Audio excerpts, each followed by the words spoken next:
Well, I've been pretty much acting my whole life. I discovered at a very early age that it was sort of my heartstring. I loved it so much and was doing community theater and school plays from a very early age. And I did a musical theater program during the summer between my second and third year of college, where a casting director came to do a workshop with us. And I made a decision in the bathroom, a split-second decision in the bathroom to perform a monologue instead of a song, which is we hadn't been working on monologues. We'd only been working on songs in this musical theater program, but it's the decision that started my entire career.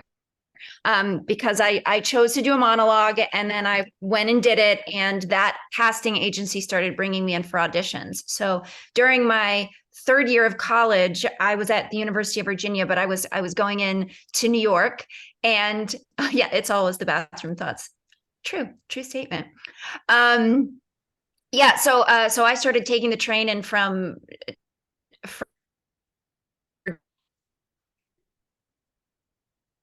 Uh-oh.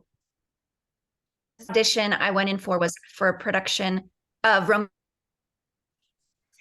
and I ultimately originally Is she breaking up or is it with us? Yeah, she's breaking up. Oh. Um, Ms. Han, can I make a suggestion? yeah. This happened. Maybe if people turn off their cameras, I don't know what it is about that. Let's just try that because I remember that happening a lot during the pandemic. It Okay. might get too much, maybe. I don't know, but maybe we can try I that. think it looks like she Just completely. did she leave? Yeah. I think here it just X'd me out for some reason. Okay. Do you want, yeah, somehow you were kind of cutting out. Okay. So, well, I don't know what you guys got or didn't catch. Can you hear me now? Is everything okay now? So you got the part. So yes, I did a production of Romeo and Juliet, and as a result, was reviewed in the New York Times and Variety, and wound up being able to kind of choose my agent. And so I was sort of off and running as soon as I graduated from college, which was kind of a crazy and weird and super lucky story. I mean, so much of this industry is hard work and talent and all of those things, but it's also luck. There's so much. It's being seen by the right person at the right moment, making the decision that you are right for. So yeah, so that's how I started. And can everybody still hear me? I feel like I don't see Christine anymore. Are we good? Yes, Yeah. we're good. Here, I'm going to turn Okay, good. So I've been professionally acting since 2001 is when I did Romeo and Juliet. And then I graduated from college and I got married, and then started auditioning, started going in for auditions, and I've been doing that. I was doing theater for a while, and then I got into movies and TV, and I've been working in the industry as an actor since 2001 stage, but 2002 was my first film. And then in just since 2017, I've been producing because I got really excited working on Grey's Anatomy and sort of participating in storylines and getting close to the writers on that show. And I got a lot more interested in all the other aspects of storytelling. So my first producing job was for a movie called Indivisible. And while I was doing that, I got bit by the bug of being behind the camera. So I got to direct a web series for Grey's Anatomy during my final year on the show in 2018.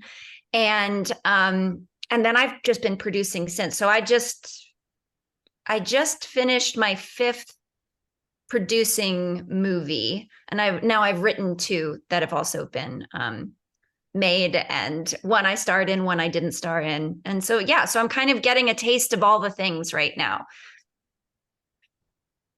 One of the questions that I think I'm not sure who asked me this, maybe it was Cadence.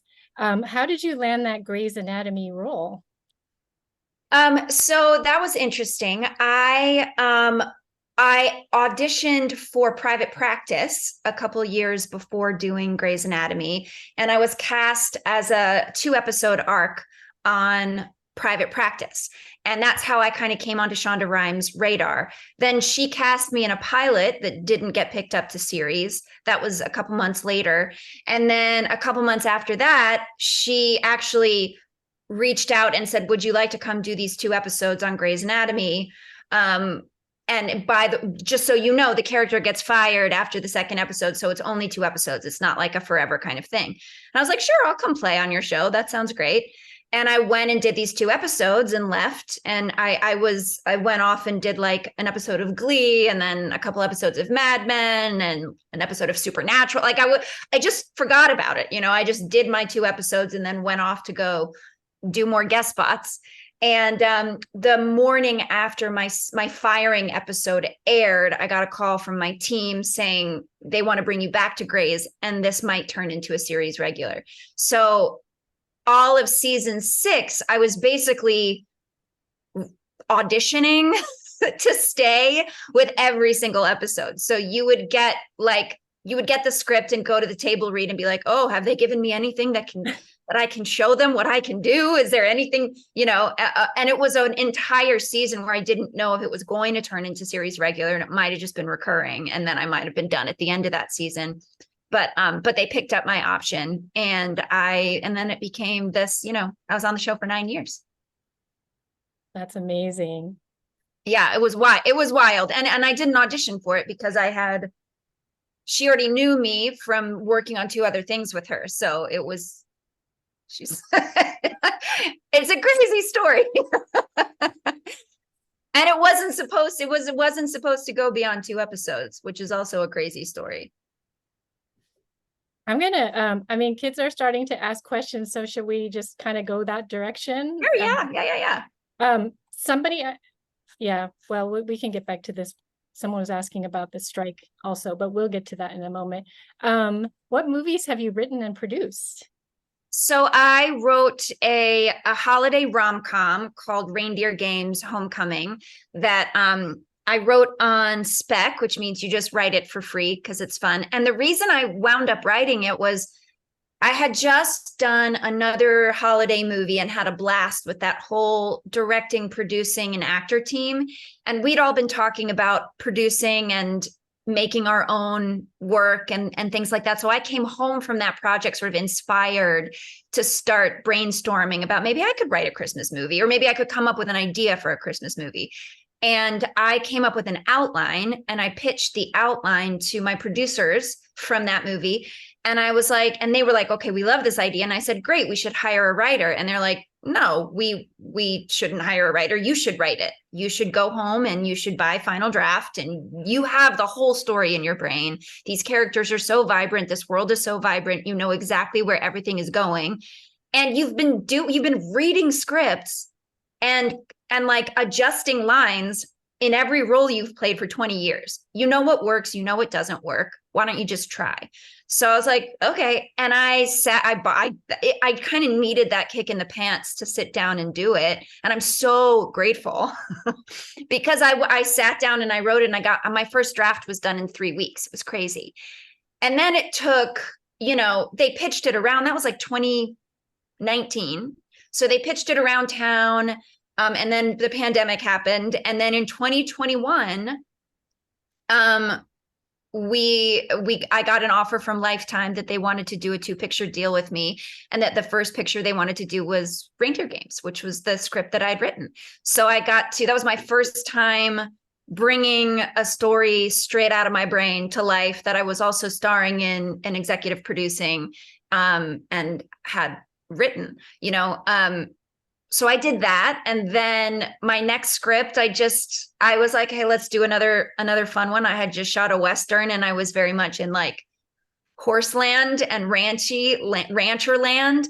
And I wrote I wrote a pitch for a kind of Western romance novel type Christmas. And it was bought by a production company, and then we sold it to Lifetime. So that actually comes out December 8th this year. Oh, wow. How But fun. I'm not in that one, and I wasn't able to be on set for it because I was shooting something else for Hallmark in Canada while they were shooting in Arizona.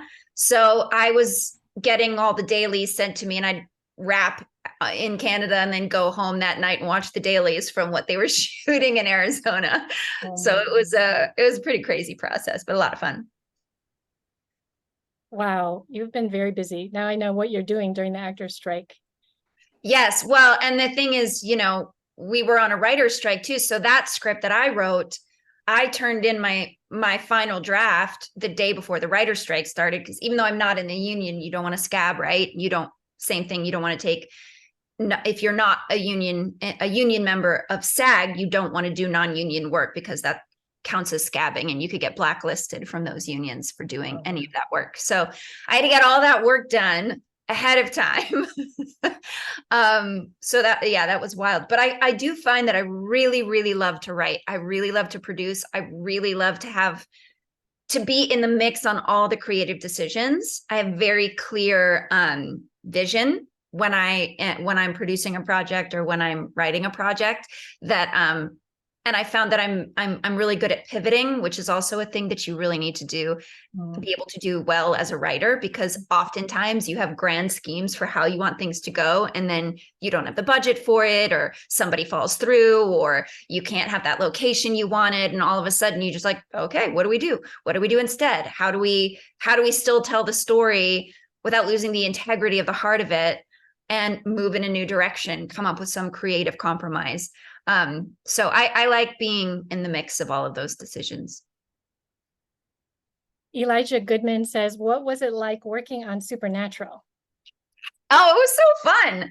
That one, they shot that in Vancouver, and I was out there for like, I don't know, 2.5 weeks, I guess.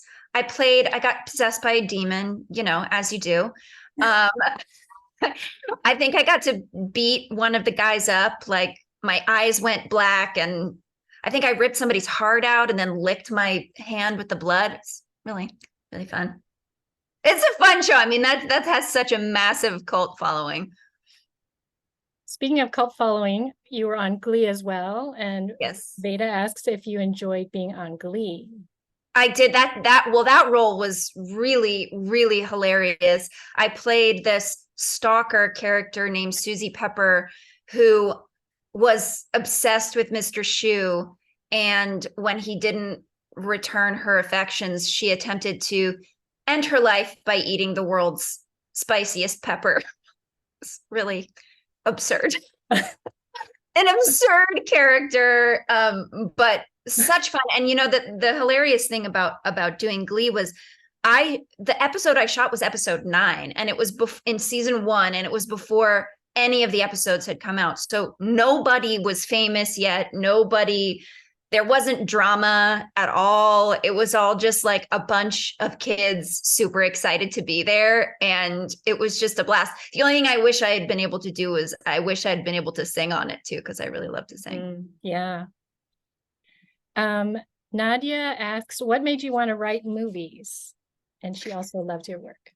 Thank you. Yeah, I mean, I think that as I started producing, the first movie I produced, I did a whole bunch of rewrites on the script itself. So, and the other thing is, while I was on Grey's Anatomy, my character, they decided to make my character a person of faith, and I happen to also be a person of faith. And so they asked me very specifically, we want to tell a really authentic and genuine story. So can you please pitch us ideas, or let us know when anything doesn't feel authentic, because we care about authenticity. So from season 8 on Grey's Anatomy, I got to be really involved in the journey that my character took throughout those many years on the show. And getting to kind of be in that process, I would be like, oh, hey, can I maybe say it this way? Or, hey, I think that we need a scene plugged in here that connects this to this to this, or whatever. So I was already kind of thinking in the world of, how do I, as an actor, tell this journey more truthfully and more honestly, so that I kind of do that whenever I get a new script, and whenever I get a new offer, I'll look through the script and I'll give script notes on it, just because I know what's going to sound authentic coming out of my mouth, and I know what's not going to. And so I think that I was already sort of primed to write. It was already part of the whole picture. And then when I started producing and did a whole ton of rewrites on that script, I was like, okay, I love this, but I'm scared of it. You know, I'm scared I won't be able to find the structure correctly, or it's not going to work, or someone's going to see right through it, or I'm going to be humiliated. You know, there was a lot of fear going into trying something new. And I'm just so grateful that I had these two incredible women producers basically say, you can do this. You should do this. Let's do it. Let's do it right now. You know, I needed that push. Hi, do you mind clarifying your question? It says, do you have any tips on keeping character? Unless, Sarah, you understand what he's saying. As in staying in character, or as in creating the character, or as in being able to separate yourself from your character? There are a lot of different ways I could answer that. Do we have a Kai, do you want to turn on your mic and ask if you feel comfortable? Oh, staying in character? So I'm seeing from Kai. Is this from Kai? Oh yeah, staying in character. Kai. Yeah.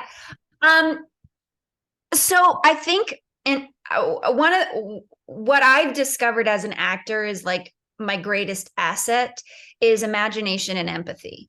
Those are the two biggest things that I use and that I nurture, that I nourish in order to create character.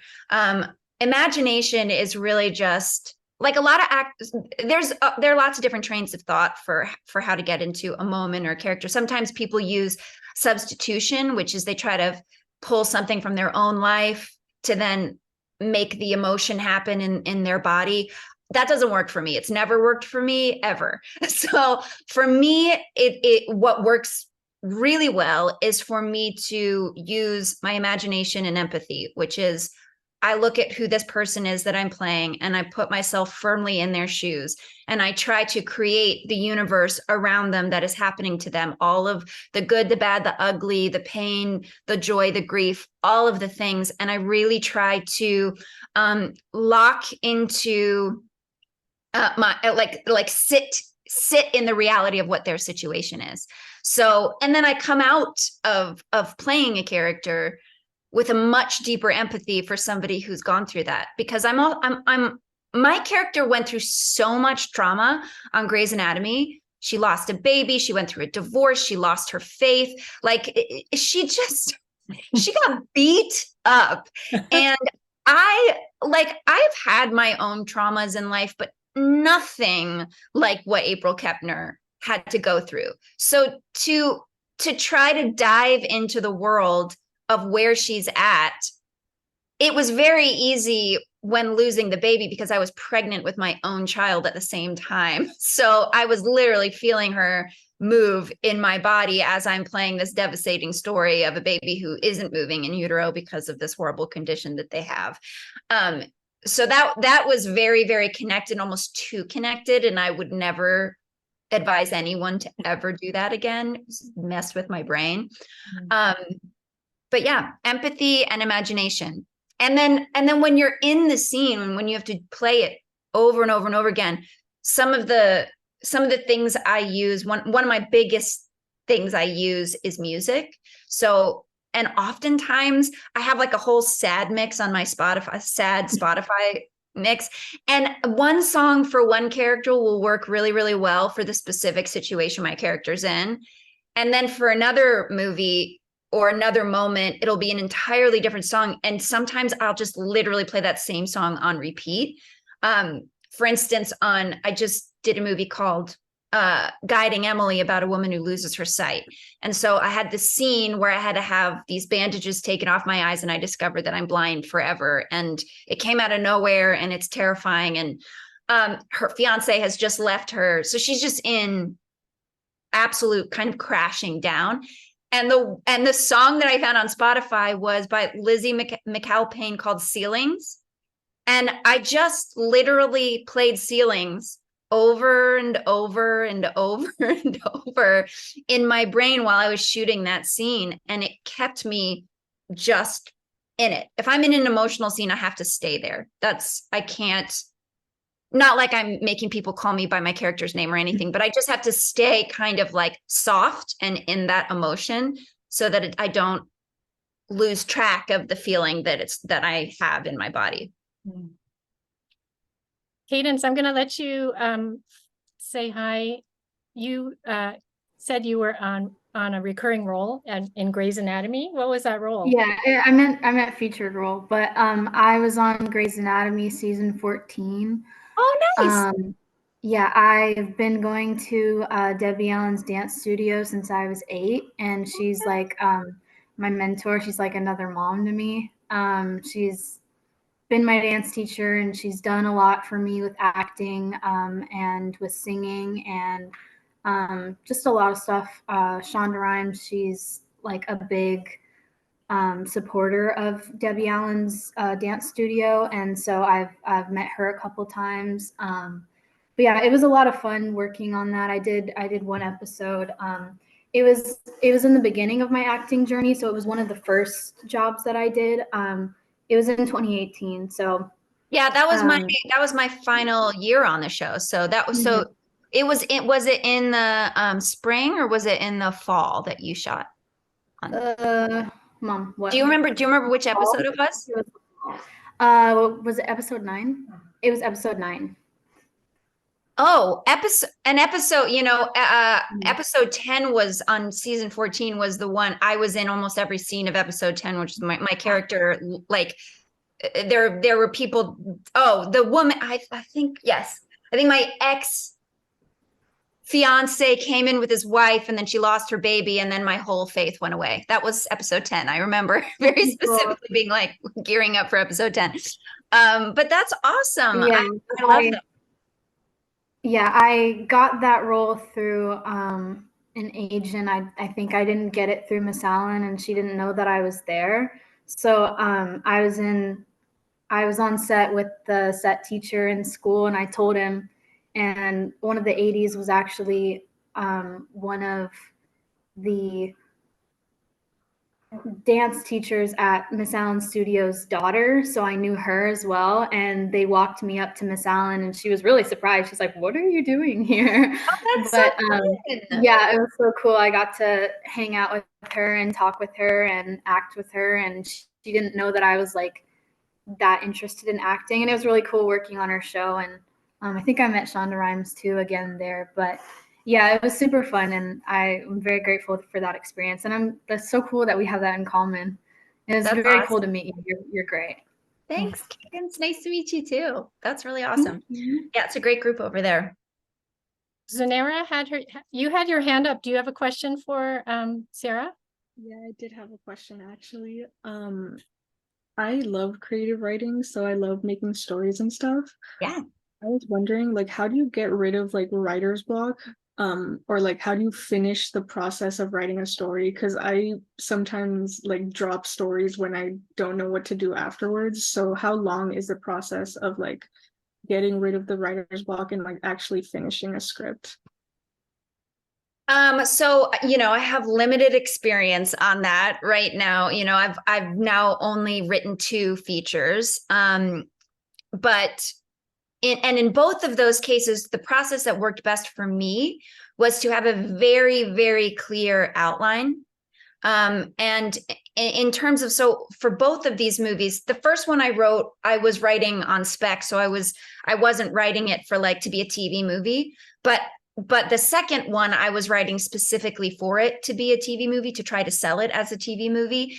And I learned about the structure. I learned a lot of stuff about the structure, kind of doing all my rewrites on my first one. So in TV movie land, you've got 9 acts and certain things have to hit, and each act has to be a certain number of pages. So for me, that really helped in terms of like, okay, I have 8 pages to get from this point. The first act is like 24 pages. So I have that much time to introduce all of the characters, to establish what the theme is, and then to leave us, have our main characters meet and establish what all the relationships are, and then leave us on something that makes us want to stay through the commercial break for the next one. And then each act after that is a lot smaller. And so kind of taking it in chunks was really helpful to me. So when I pitched the idea, it was already in my brain. I kind of had a 9-act idea for it. And I had like a 4-page, very specific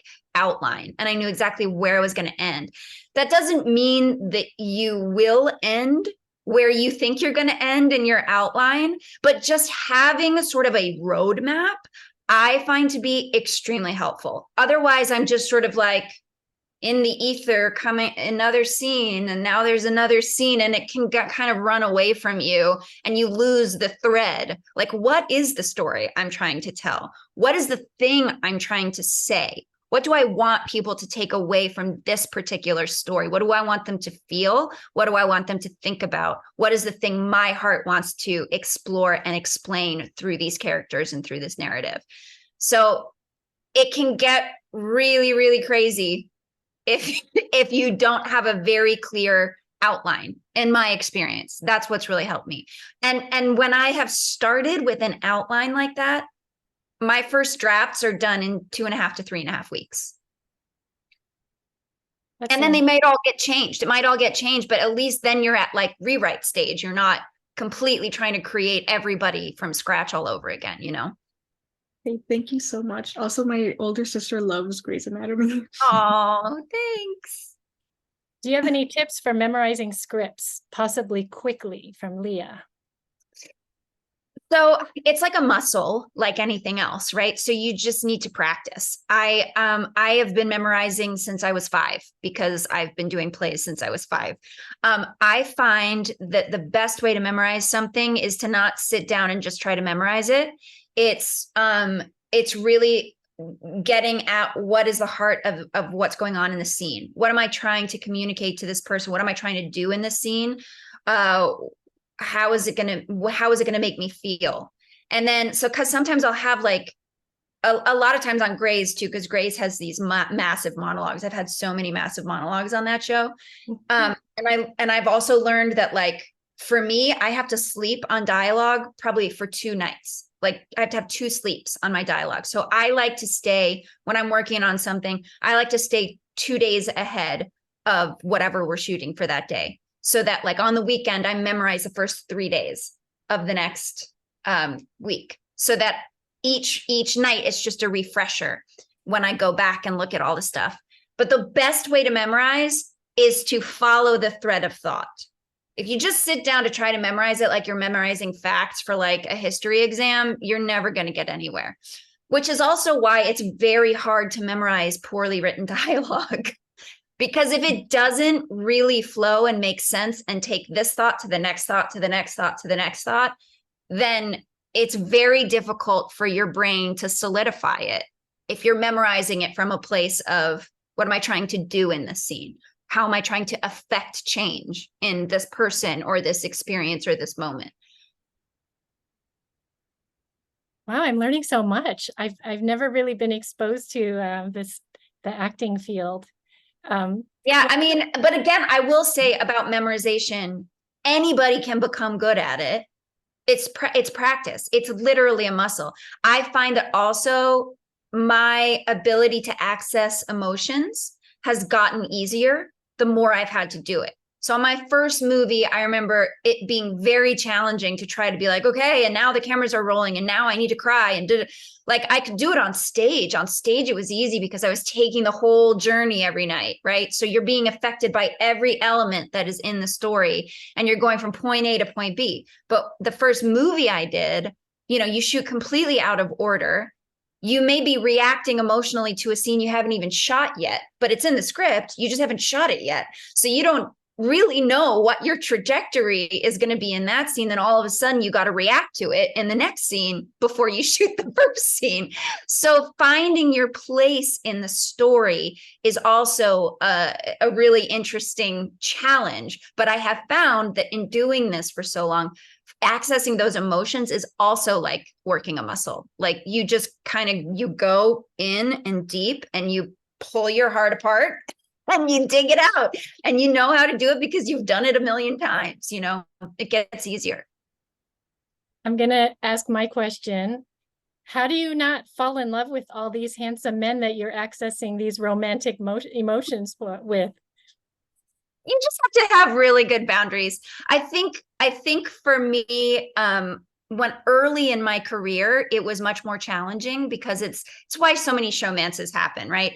I was very, very lucky to be married before I did any professional acting. And so I felt like I had this extra kind of layer of protection walking into these places. Like, I am off the market. There is no chance anything is going to happen with me. So but even still, you have to establish boundaries with the people that you work with. So it is, and it's challenging. And some men have great boundaries, and some men have horrific boundaries. And it's just a matter of like, okay, where am I? What are we going to do? But the interesting thing is, I have found, because I've worked with co-stars that I think are wonderful people, and I've worked with co-stars that make me absolutely crazy and make my skin crawl.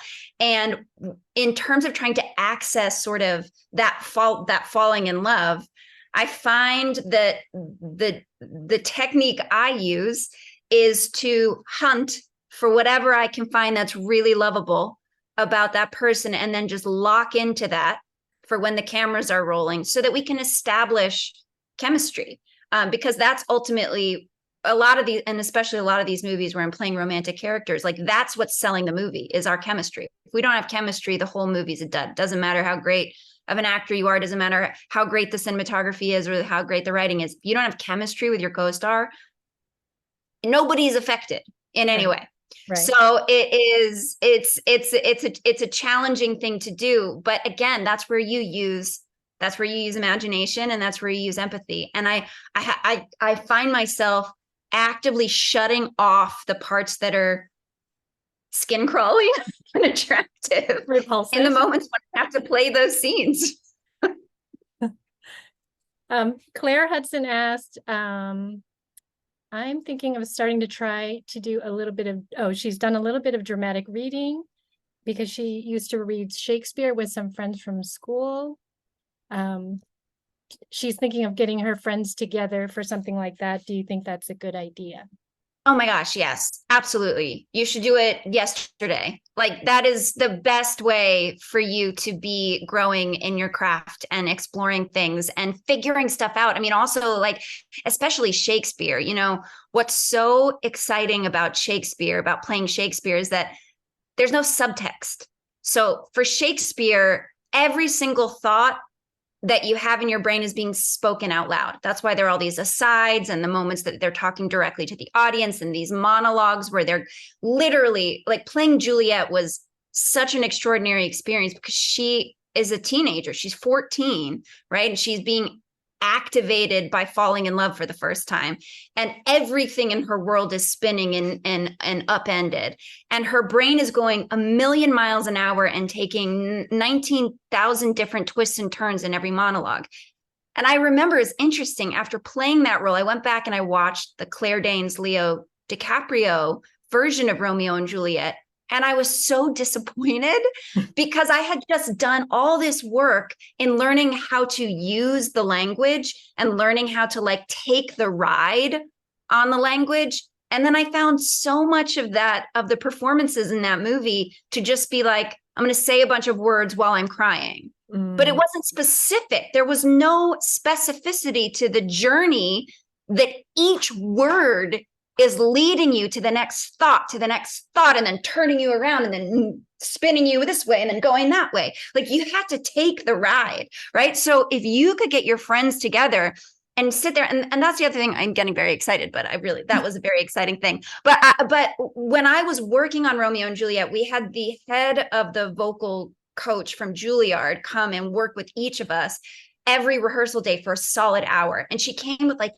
10 commentaries on Shakespeare. And so we would be working through a scene, and I'd be like, I don't really know what this point is. She's like, let's look it up. And she'd look up all these different commentaries until we could figure out what is the emotional journey, what is the thought pattern that's happening in this moment.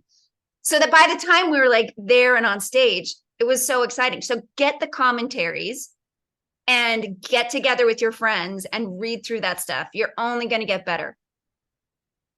Awesome. Ellie asks, Thank how do you you. keep a family work-life balance with acting?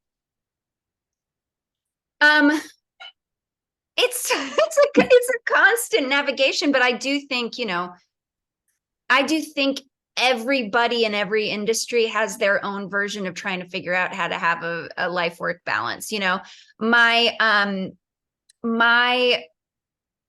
being when I had my kids while I was on Grey's Anatomy. And while I was on Grey's Anatomy, I was working here in LA consistently for 9 years, right? So I got to have a big chunk of their early life here in town, which was amazing, right? And I have an incredible husband who is our like boots on the ground, who he's a professor, but he always works his schedule out so that no matter what my schedule is, he can do all the drop-offs and pickups and all that kind of stuff.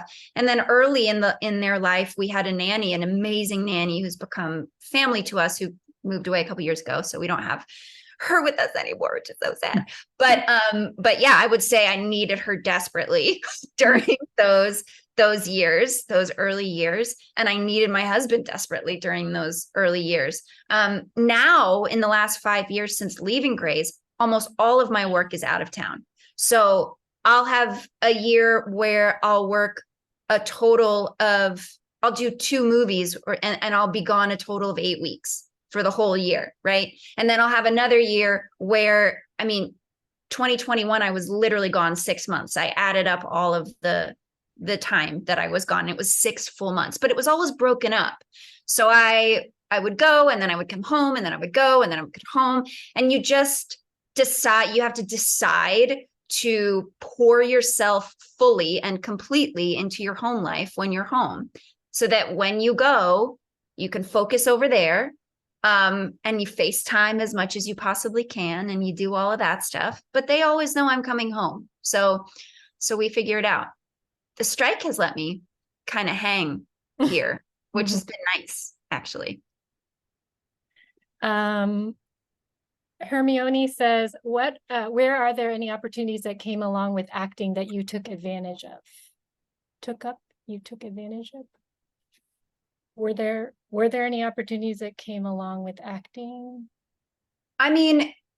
For me, in terms of the way that I think about opportunities, is when they come my way or when I'm going after something because I've read a script and I love it, it becomes about, is this a story I want to tell, or not? It generally isn't about, I made the mistake of making it about, how is this thing going to get me to the next thing? How is this going to get me to the next thing? And that is not a fun way to live, because then you're never present in any project. You're never actually enjoying your time on set doing whatever it is you're doing, because all you're thinking about is what's this doing for me? What's this doing for me? And a lot of the industry works that way. So it's sort of a revolutionary idea to be in this industry, both as a creator and as an actor, working very hard to not go down that road, because that literally leads to just sadness.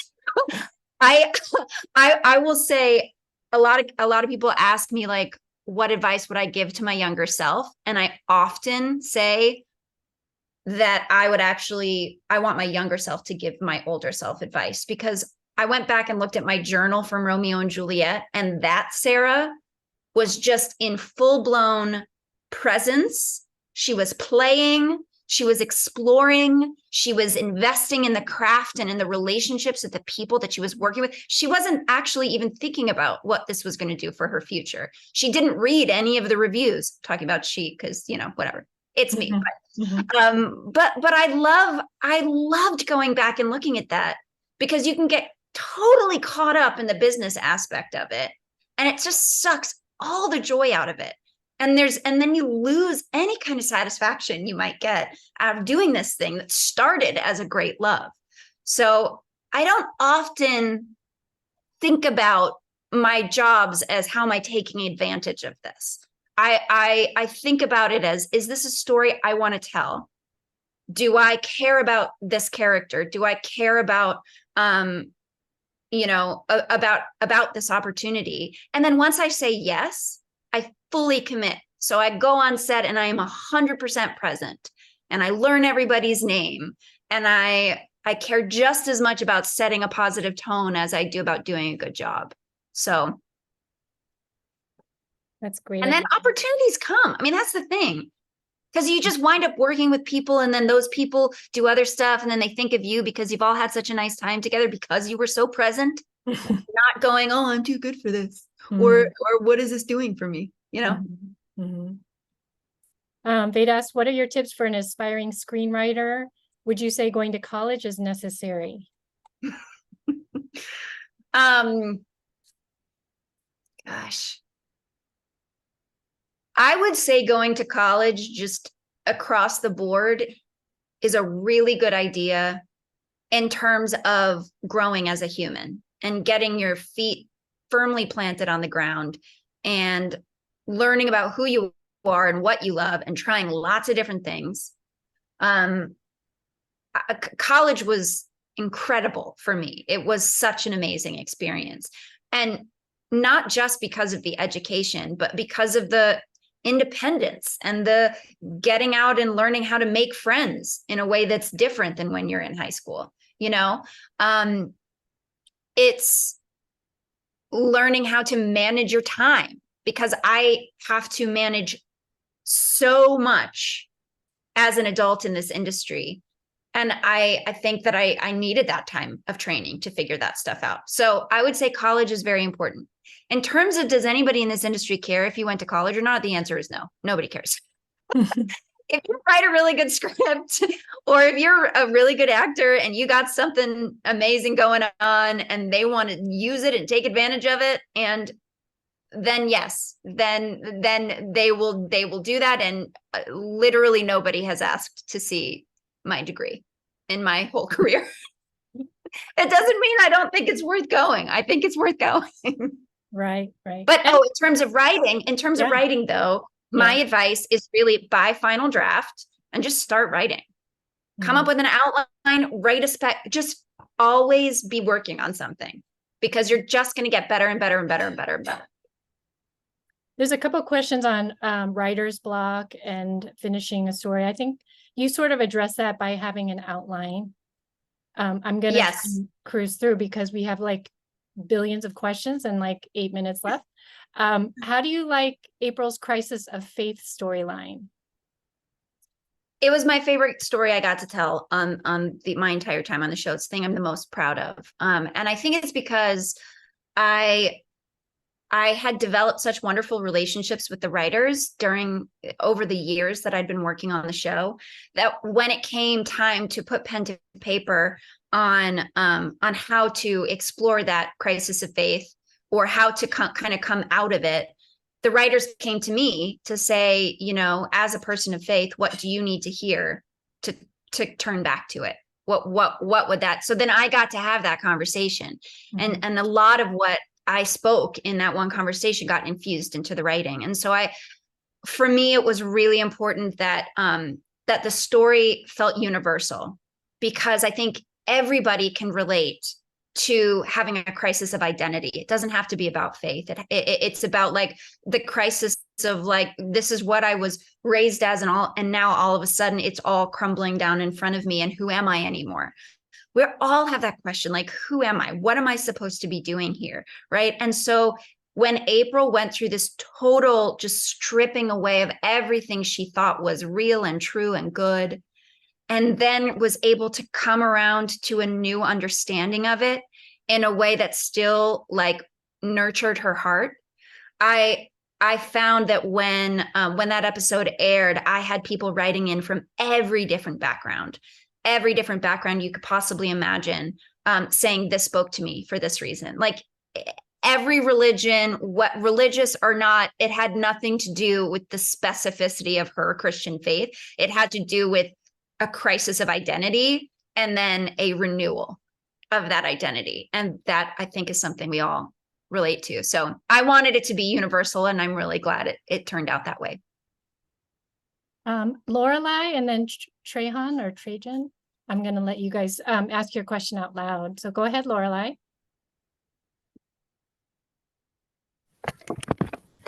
Thank you. Can you hear me? Mhm. Yes.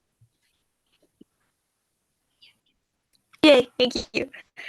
Thank you so much for coming, Ms. Ju. And I have a question.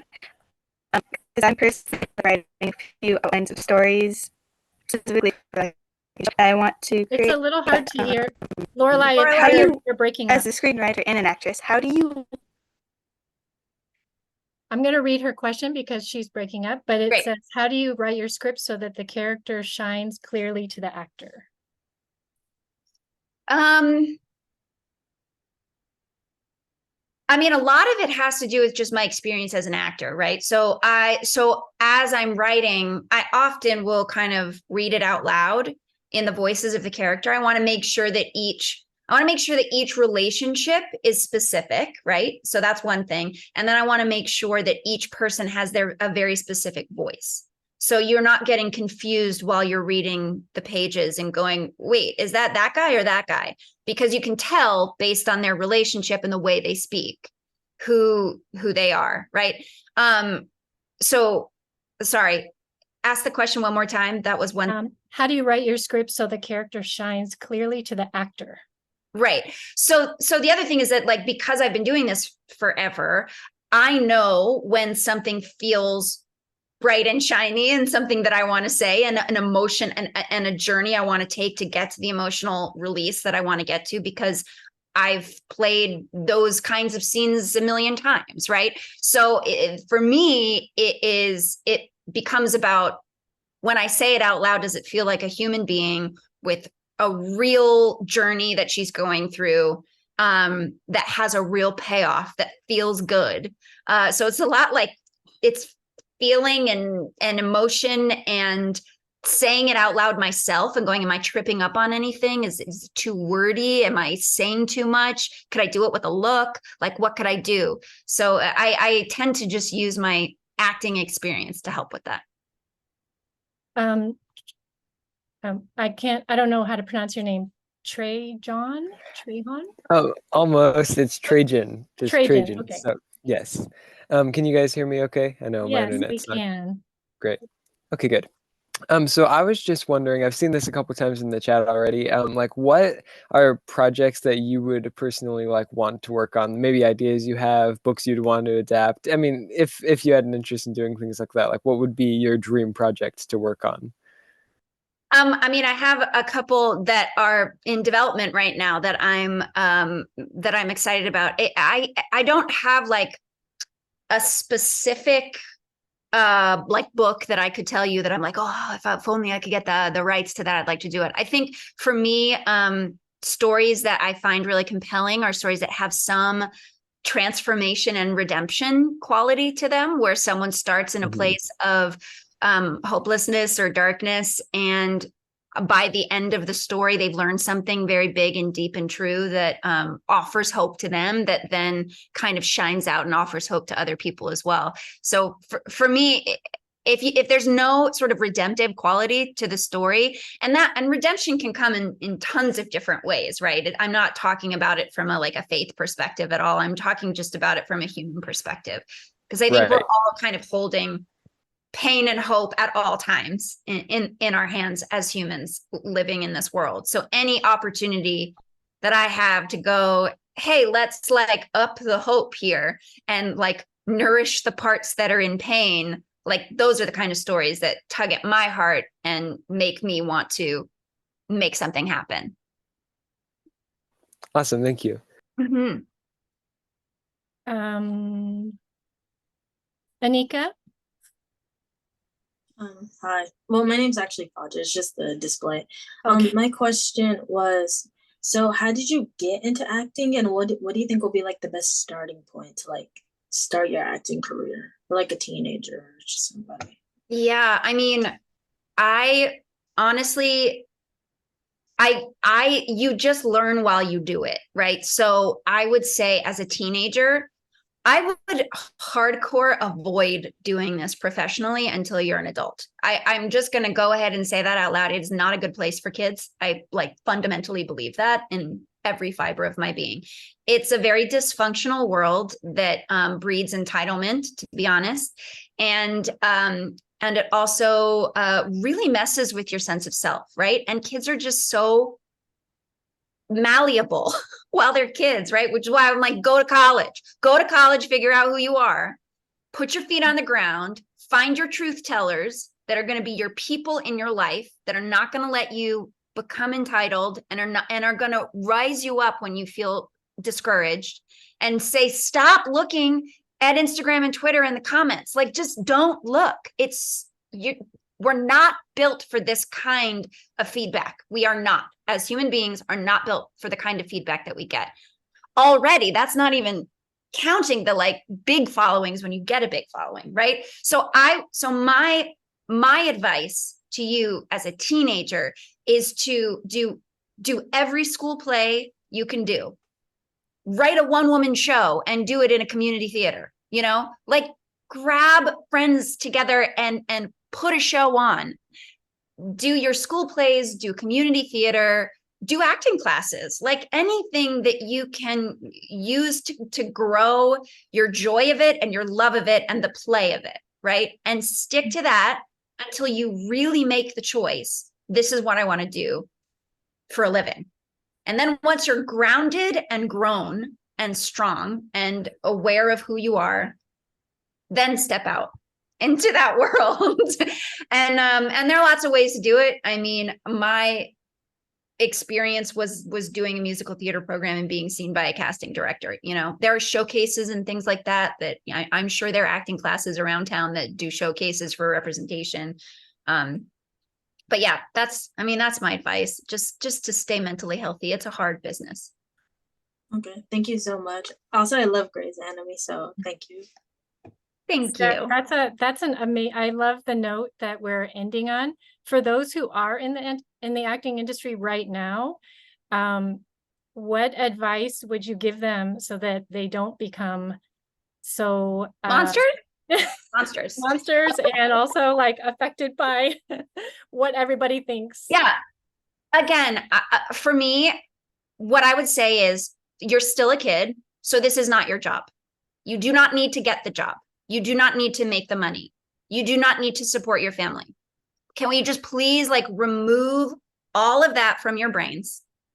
And so that you can, if you really are doing it right now, want to do it right now, it should be because you love it. It should be because it's super fun for you. And it should not be to make you famous. It should not be, and so I would say also, this is another big thing. On set, get your own water, get your own food, go do all the things for your own self. Do not allow, because everybody's going to be asking you, what can I get you? What can I get? And that just breeds this entitlement that is like so difficult to disentangle from if you're really young and getting weighted on hand and foot. Because that is sort of the culture on a movie set, is that everybody who is a speaking role gets weighted on hand and foot by a whole team of people. And it's just like, don't do it. I plead and I beg with you, do not do that. And make sure that you have stuff outside of pursuing it, that you've got other hobbies, that you are engaged with other friends that have other interests, and that you go out of your way to be curious about their interests, right? Because this industry can become a narcissist's playground. We can get into this bubble where we think this is the only world that matters, and we're the most famous, and this is the most incredible thing, blah, blah, blah, blah, blah, blah, blah. Go talk to your friend who's really into volleyball and go to their game, show up for them. Any way that you can disentangle yourself from turning yourself into a god is going to help you emotionally and mentally, because it's not, none of this is going to last. That's the other thing. Is like careers, like it is, you could be, everybody wants you 1 second, and then like that, they don't want you anymore. You could be, I'm set on this show. I like on Grey's, I was written off the show and I had no idea it was coming. It was completely out of nowhere, right? And it could have completely crushed me. And I dealt with grief for being let go from that show, definitely. But then I went and forged my own path, and I had all my truth tellers around me, and I was able to get support from all my people. And then I stopped focusing on myself and started focusing on other people and other people's lives. And that's the stuff that saves you from all of those pitfalls. So that's what I would say. If you're a kid doing it, you should only be doing it for fun. There should be no other reason. You should not be making money for your family or feeling any kind of pressure to get any job.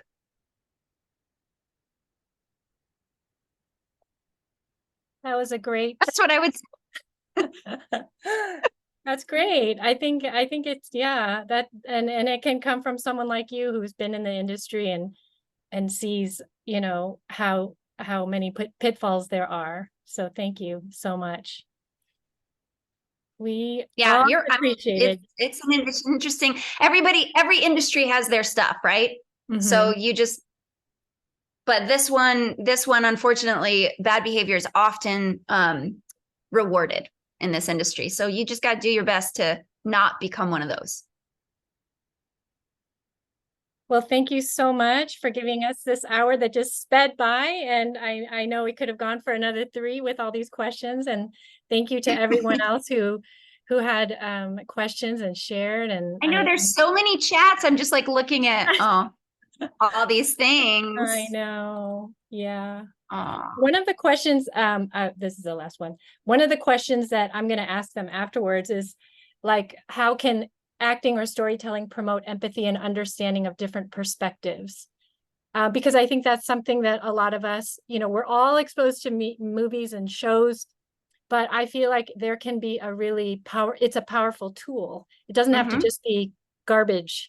Although I do love the Korean dramas, but I'm not sure what messages they're giving me. But I think, yeah, it seems like you're sort of drawn to, you know, telling stories that are meaningful. And maybe if you have anything you want to add to that about the impact of I just think storytelling is one of the most powerful tools we have in life, in terms of getting people to think differently.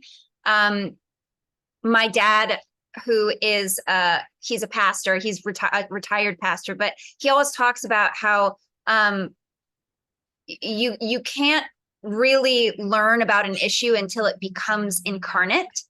And what that means is like you put flesh and bone on it, right? Put flesh and bone on people dealing with whatever the issue is. That you could be hearing a million different opinions on Instagram and TikTok and Twitter about whatever, until you are literally face to face with a human being who you can relate to because you're also human. And they're in the midst of whatever that issue is that has been reduced to a bunch of little talking points. Until you're looking at that person in the flesh, your mind won't be changed. We live in too much of an echo chamber, right? So what storytelling, the power that storytelling has, is to put flesh and bone on all of these things that we think about in life, right? And once you're looking at a human, then you're relating to a human. That human is making you cry. That human is making you feel. Your heart is being tugged toward whatever their plight is. You can't help but grow in empathy for that specific situation and those specific people. So anytime I find storytelling to be one of the most powerful tools for change and for empathy in the world. So it's a privilege. It's a privilege to get to participate in that. Well, we'll let you go. Thank you so much. This was amazing. So many, inspiring points, and we learned a lot. And yeah, I mean, awesome. We appreciate thanks so much for having me. Thanks for all the great questions, you guys. All right. Goodbye. Okay. Bye-bye. Bye. All right. I'll have have a video recording of this if you guys want to. Someone was asking about that. You're welcome to leave if anyone wants to throw out what any thoughts.